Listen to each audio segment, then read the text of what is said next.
Guys, starting tomorrow, you don't have to come in anymore. Take whatever you can carry, then leave.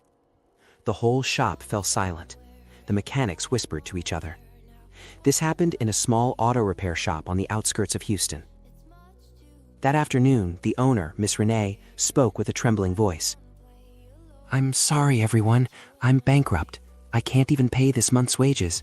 The bank is taking the building. The only thing I can give you is what's left in the shop. Anything you can carry out, consider it your severance."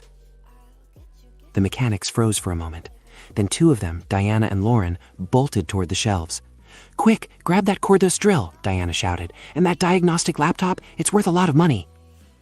They yanked open toolboxes, tore down boxes, fighting for the most expensive things.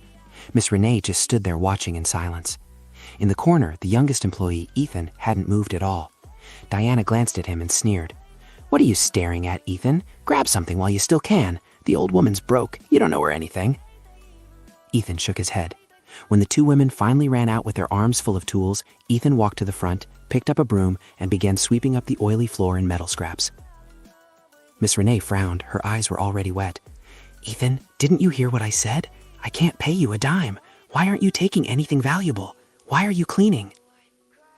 Ethan stopped, looked up at her, hands resting on the broom. "Miss Renee," he said softly, "when my wife was in the hospital and I couldn't pay the bills, you quietly slipped an envelope into my locker. When nobody wanted to hire a young male mechanic with no connections, you were the one who gave me this job." He looked around at the oil-stained shop. "This place has been feeding my family.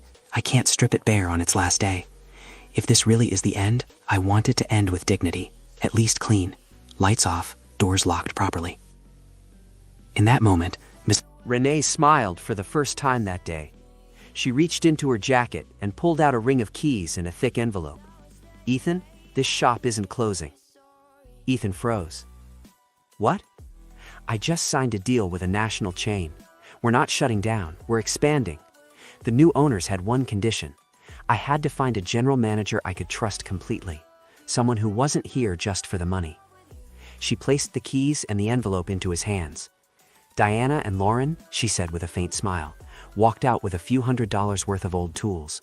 But you chose loyalty when everything looked hopeless. Starting today, you're the new manager of this shop." Ethan couldn't hold it in anymore. He burst into tears and hugged his boss. Miss Renee whispered, "Loyalty is a very expensive gift. You can't expect it from cheap hearts."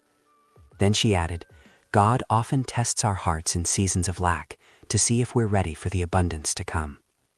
If you believe God rewards loyalty in unexpected ways, like and share this.